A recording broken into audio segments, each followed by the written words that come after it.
Hey everybody, Kel here. Welcome back to What Remains of Edith Finch. In our last episode, we visited quite a few rooms. We did Barbara's room, her uncle, checked out some stuff in the basement, and we also found out that Edith is, I believe it's 22 weeks pregnant, and so she's writing this story for her child, when her child's born. And we left off here in her, what I believe is her uncle's room. So thanks so much for stopping by. Hopefully you enjoyed today's episode. And let's get back into it.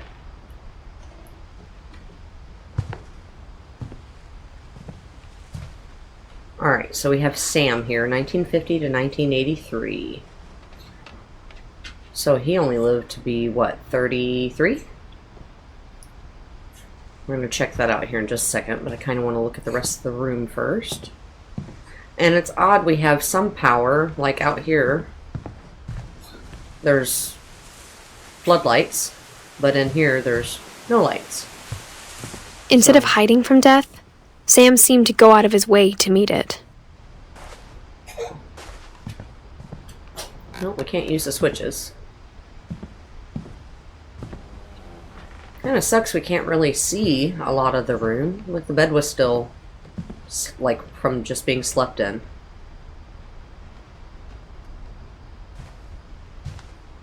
Okay. Maybe that was his wife's belongings? No. Can we turn this on? Nope. Alright, well let's learn Sam's story. That's pretty. There's what he looked like. Looks like he was, yeah, in the Marines. That's cool. My dad was in the Marines. Alright, Sam. What do we got here?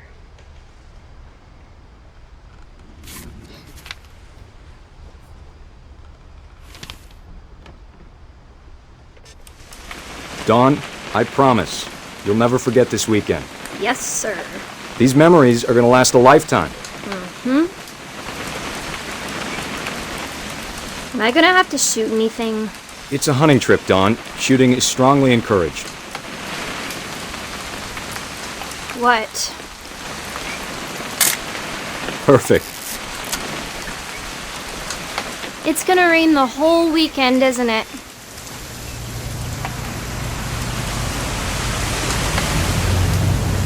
Please just take the damn picture. Hey, language. What picture am I supposed to... Oh, over here. I see. I will never forget this weekend, Dad. That's the spirit. Okay, got it. I'm gonna take some pictures, okay? Just be careful. That camera's older than you are.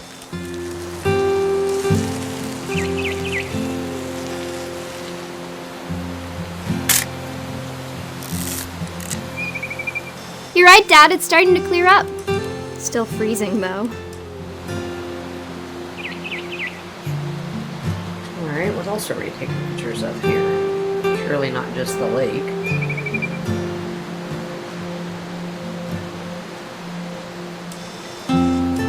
Oh, a bird. Aw. Oh, a whole bunch of birds.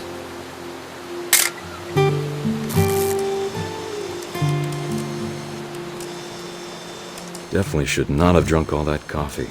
Hold still while I take a picture of you. I definitely won't be moving. Are you done yet? Does it sound like I'm done? Nothing quite like being outside. Hey! That's a keeper. That's funny. I'm just saying, I'm not always gonna be here, Dawn. You'll need to remember this stuff, if you want to survive. I'll be fine, Dad. You know who else thought he was gonna be fine? Some guy who died. Dawn, I'm being serious. I know, Dad. You're always serious. Doesn't being out here make you want to chill out? Well, to tell you the truth, I haven't been out here in 20 years. Said poems? Looks like, yeah. Dawn, don't you think you could find something more interesting to photograph? Last time I was with my brother Calvin. Man, that was a great trip. Your grandpa Sven taught us how to fish, how to build a fire. Spin. I'm still trying to pronounce it. We found an old logging trail. There were deer everywhere. I bet if I could remember where that trail was, we'd spot a buck for you in no time. Dad! Good eyes, Dawn.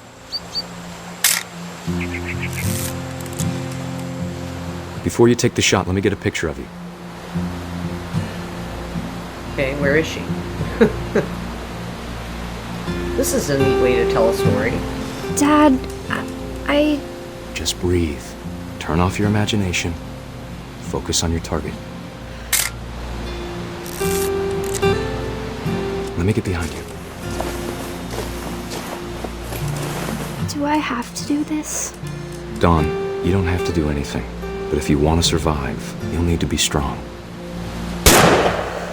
Oh, wow. Great shot, Dawn! She shot and I shot at the same time.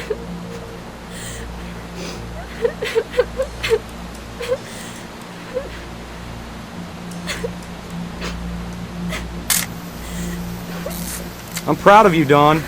Always remember that, okay?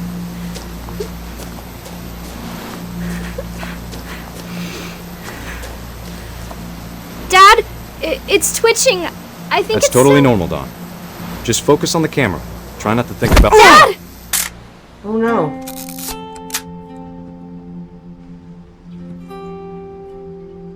So, that's how he passed away. Of all these stories, that's the one I wish most that my mom had told me. I feel like we skipped Edie's room or story somehow there. That made me want to cry. That's sad.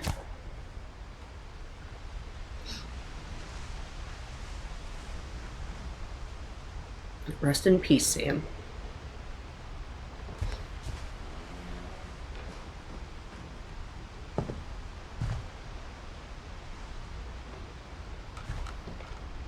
Oh. Why can't we just use doors around here?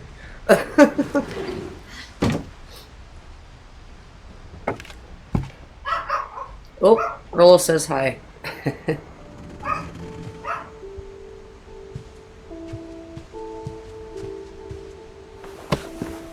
After Sam died, my mom and Edie got really close. They'd both lost a lot.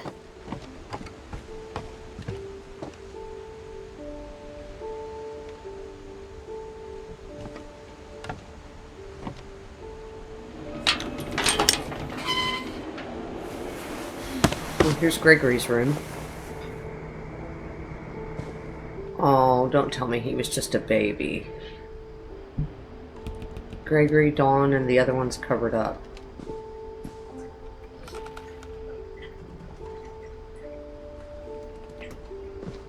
Oh. Oh, man. He died at a year old. Okay. I guess we're ready for the story. At least as ready as we're gonna be. Dear Kay, do you remember the way Gregory used to laugh when he thought he was alone?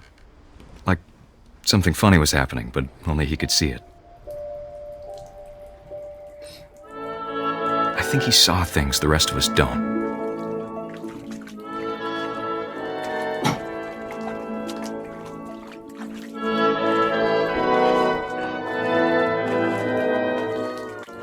I'm not sure what we're doing here.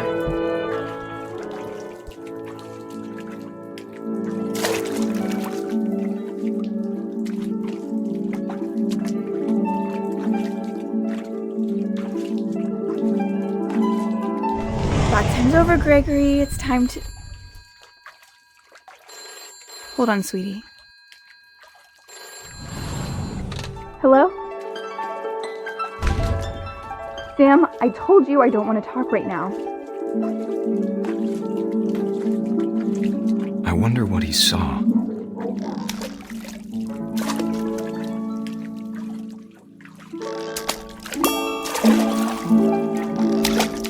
What his world was like.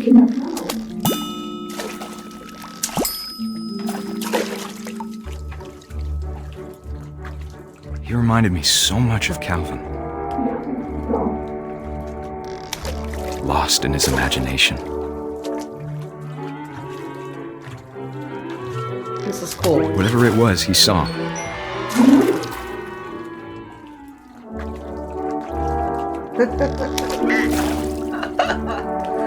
How about the whale? Can we get the whale? It's watching us. I see its eyeball moving.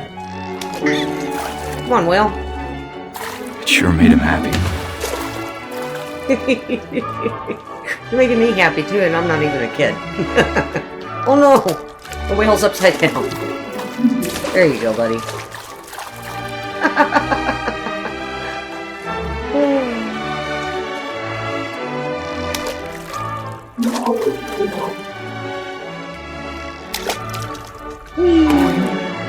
Oh, cool.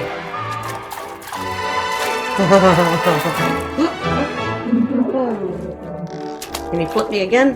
Whoop. Let me get back up there, right? This is so fun. Too fun for an adult. I know how silly it sounds.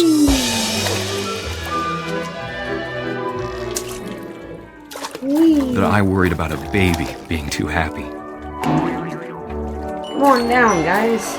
But I could feel him slipping away.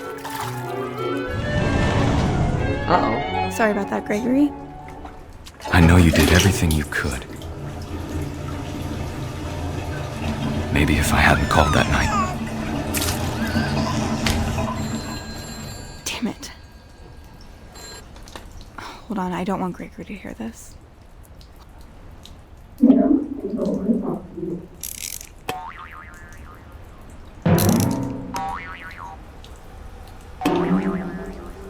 Oh no.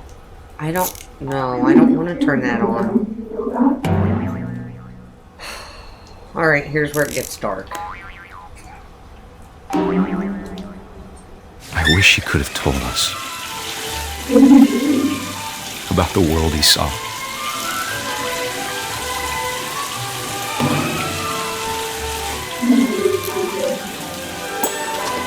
Oh no. Hey, there's so much I don't understand about Gregory. About everything.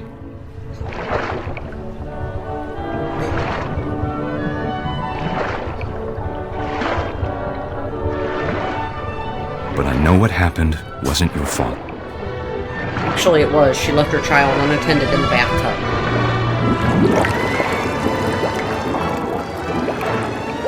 I'm sure he's happy.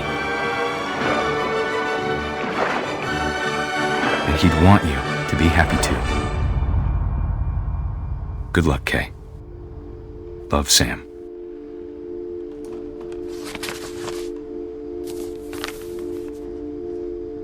Sorry, that upset me. That could have been prevented. Poor Gregory.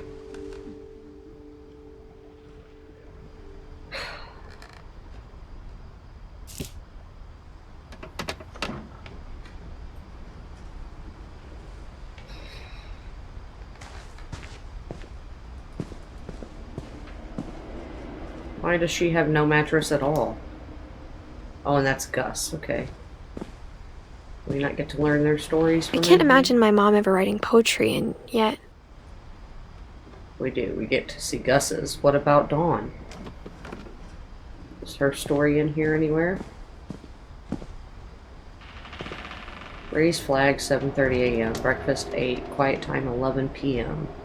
Duties: Dawn, sweep, trash. Gus, mop, mow yard. Greg, be a baby. Routine: jump rope 100 times, jumping jacks 150 times, push-ups 100 times, crunches 100 times, run to the mailbox and back. Okay. And that's a climbing thing.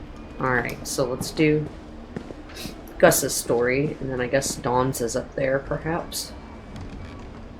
I hope 69 to 82. So he was like 13. Man, this is kind of a grim story, like all overall.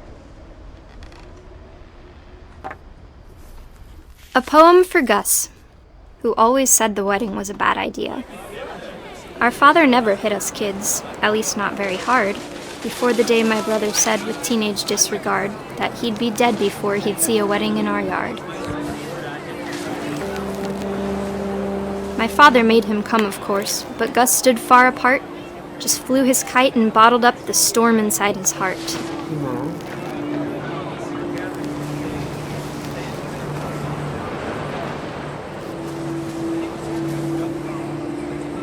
I tried to talk him out of it, but though he'd never met her, "We don't need a stepmom," were the words that I now remember. pronounce you husband and wife. You may kiss the bride.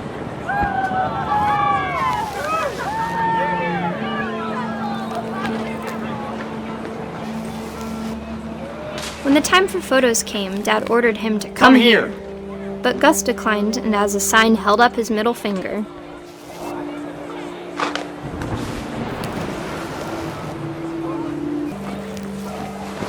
Okay, what else am I The supposed wind to... picked up and panicked geese appeared and quickly went.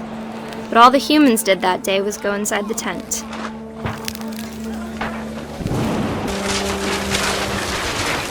The rain came down in buckets then, but no one seemed afraid that nature might destroy the tent our dad had crudely made.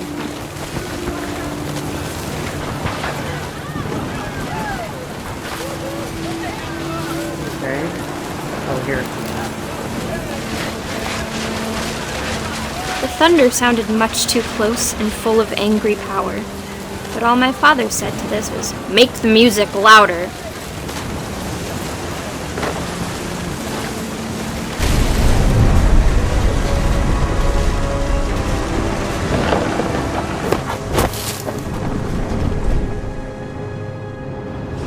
I wish that I could truly say I thought about you on that day. Out there on the beach alone, just you, the wind, the sea, and foam. But I didn't. Until we found you. Aww.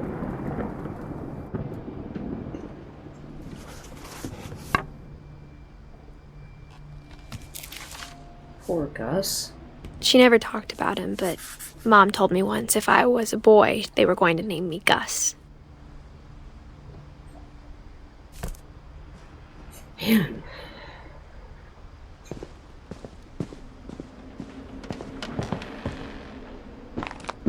My mom moved up to the loft after her brothers died.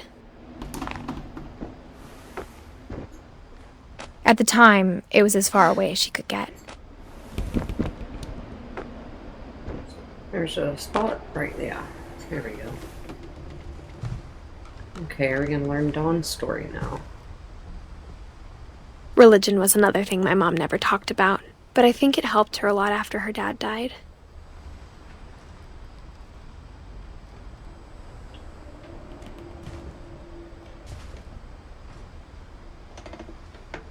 She spent a summer building houses in Calcutta, where she met my dad, Sanjay.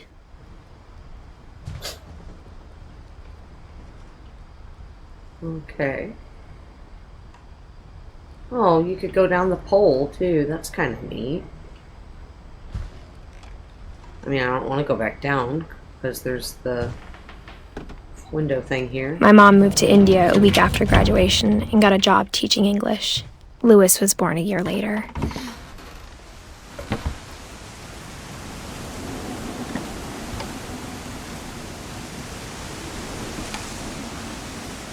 When my dad died, I don't think Mom knew where else to go. Dawn. Okay. I'm sure Lewis. Edie was happy to have her back. Milton. Edith. And to see kids in the house again.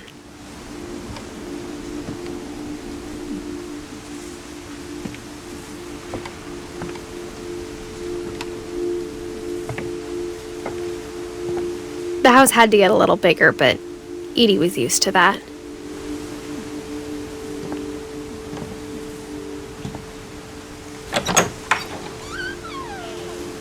And for a while, things were good. Almost normal. So I guess they were homeschooled.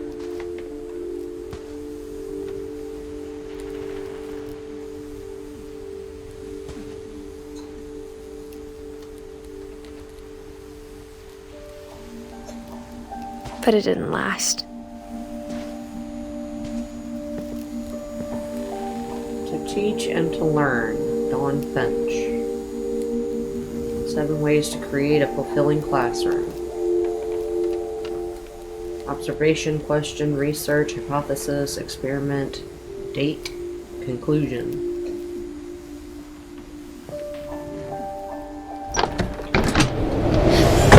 The beginning of the end was Milton's 10th birthday, when Edie gave him a castle.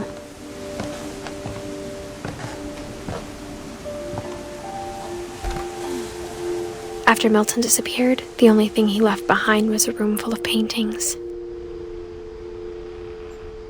Okay. They sealed it up.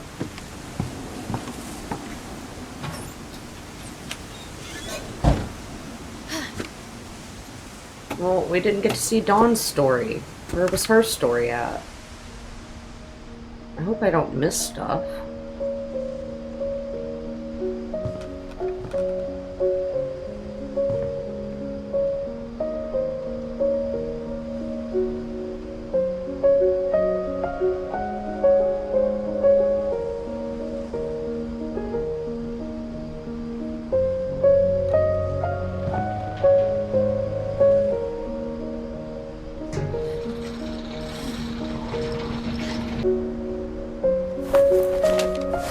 Milton Finch in The Magic Paintbrush.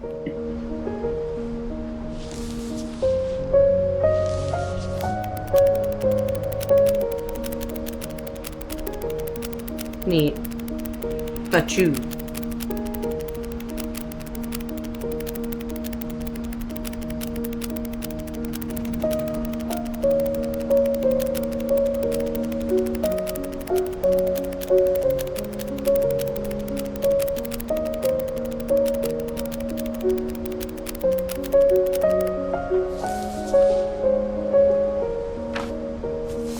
That was a very short story. I was 4 when Milton disappeared. Okay, we're still missing Lewis's story, Dawn's story, Sanjay, which is her father, Sven, and Edie.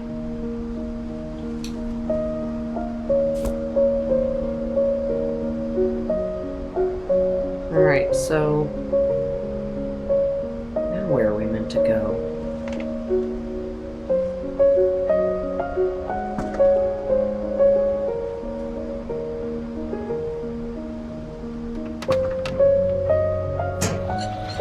Mom spent months searching for my brother.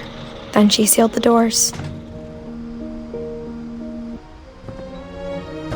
Whatever Milton had found in the house, Mom didn't want it getting out. Mom definitely blamed Edie, but I think Lewis blamed himself. After he graduated, he just spent more and more time in his room, until Mom got him a job at the cannery. Okay, so we're gonna go that way in a minute. I'm gonna peek in here.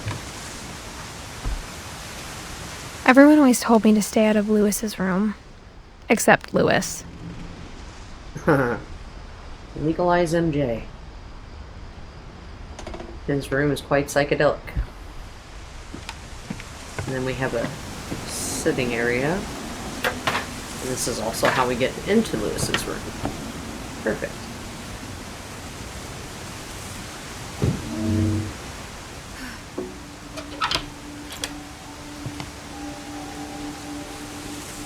And a hookah. Lewis's room smelled very, very familiar. That part of him lived on. Lewis and I spent a lot of time playing games together, but he was surprisingly bad at them. He died a lot. That looks like... Well, no, it has a cartridge. So, kind of like a Nintendo. There's a VCR. And VHS tapes. Yes, I'm that old. High school diploma. Red King's Dreams.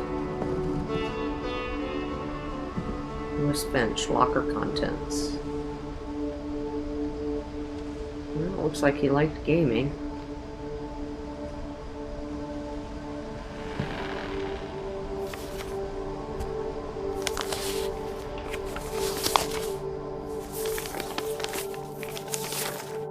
Dear Mrs. Finch, as Lewis's psychiatrist, I can understand your desire for an explanation. As I see it, the trouble began in January, shortly after we convinced your son to seek treatment for substance abuse. Newly sober, I believe Lewis first noticed the monotony of his daily life.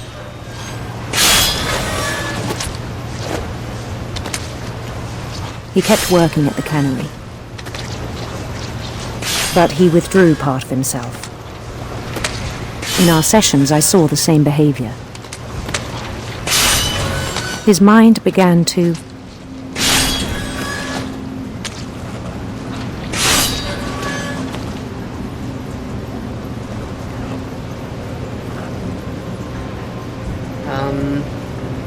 what am I supposed to do there? wander. Oh. I asked him to describe it.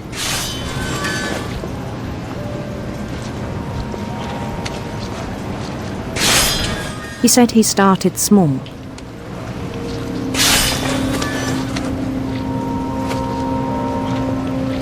Imagining a labyrinth.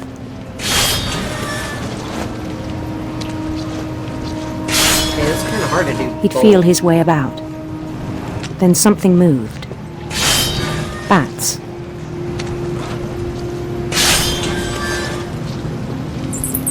And toads.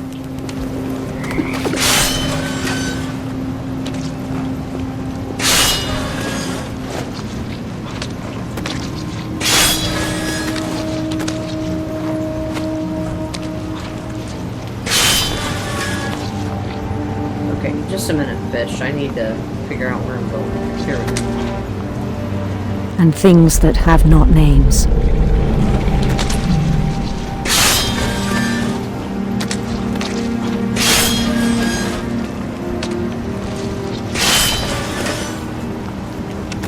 He knew it was all in his head.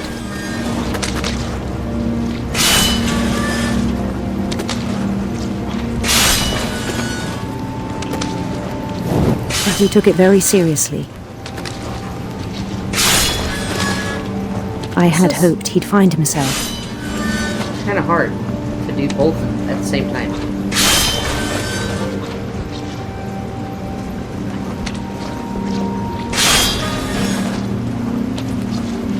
But he found something more. I worried about him then. Daydreaming at the cannery. I spoke with his boss. But he said Lewis had become a model employee. Methodical, tireless, focused.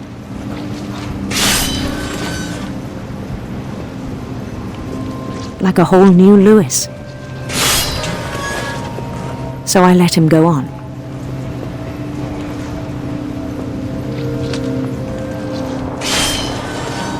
I even encouraged him. It seemed very promising at first. He told me he'd made a new friend.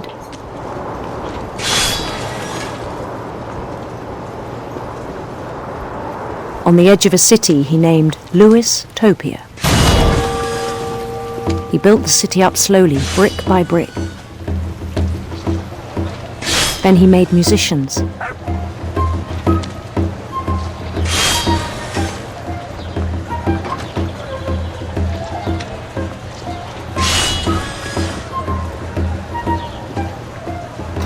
And songs for them to play. He talked about starting a band. And he was always humming something. Every day his imagination grew stronger.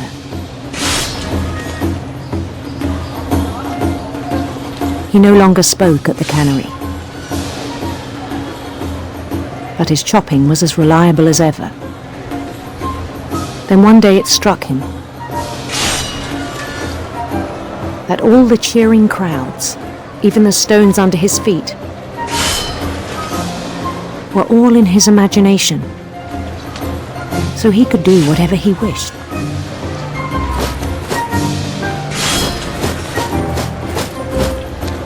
He held an election for mayor, and he won. They begged him to stay, but his mind was already wandering. It became a game for him. Oh, sorry, we're still doing the fish bowl. He'd conquer a city, then immediately push on. New Louisville. St. Louis. He started drifting away from our reality.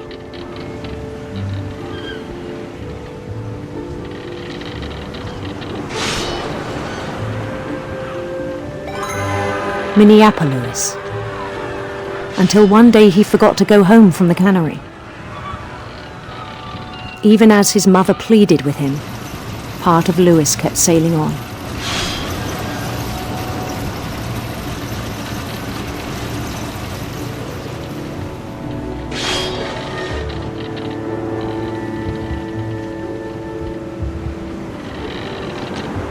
In Louisburg, he heard rumors of a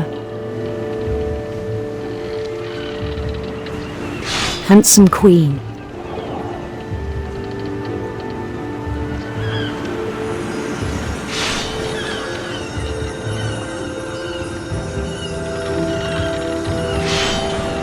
The queen was on her own quest for radiant rainbows.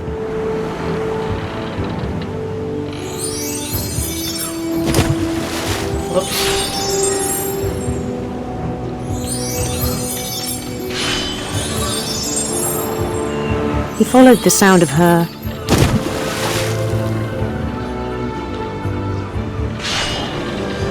electric sitar.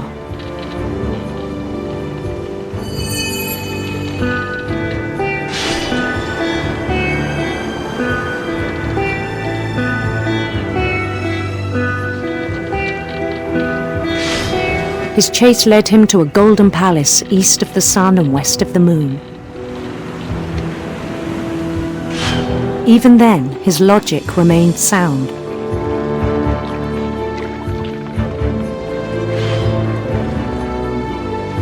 He knew the world was all in his imagination.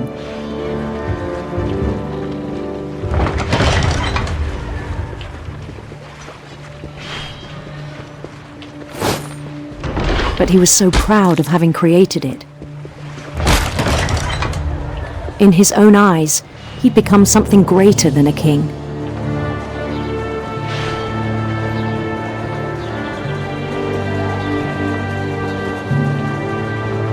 For someone who'd never known success in the real world, I think it was overwhelming. And then it struck him that the real Louis was not the one chopping salmon, but the one climbing the steps of a golden palace.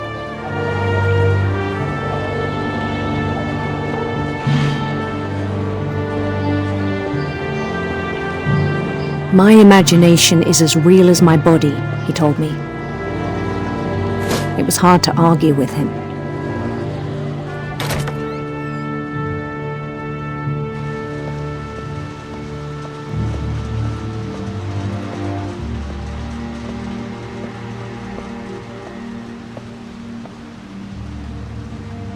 It's his locker.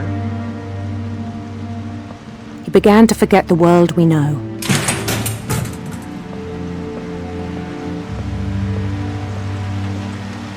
I think it pained him to remember Louis, the cannery worker.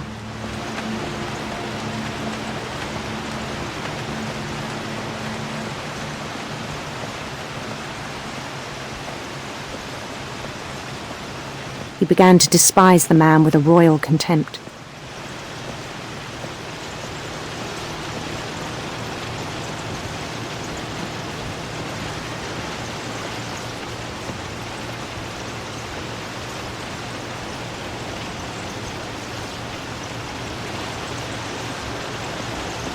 I still thought I could save him. Even after he said he was being crowned king over all the lands of wonder.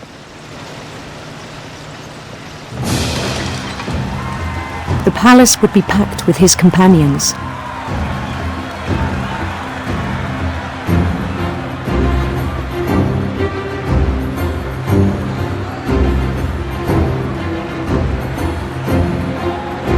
That's a giant cat. Including the wise Calico who'd insisted on advising him.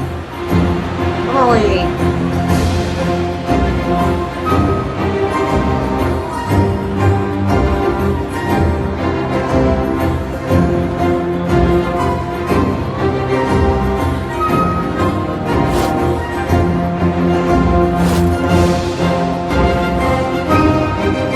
His queen waited, holding his crown.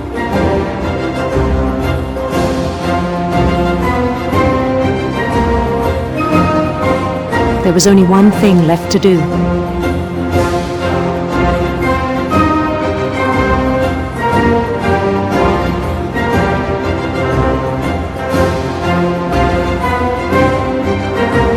Bend down his head.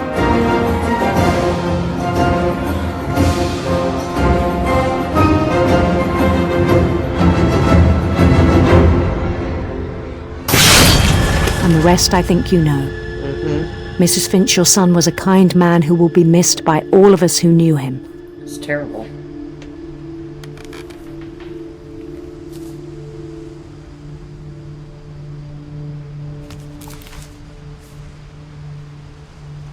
My brother was really cool. I wish you could have met him. Okay, it looks like we have 3, possibly 4 more people to go. Sanjay, Sivan, Edie, and Ingeborg. But I think we're going to have to end our episode here because I feel like I've been going quite a while and I don't want to make it super long for you guys. So, this has been What Remains of Edith Finch.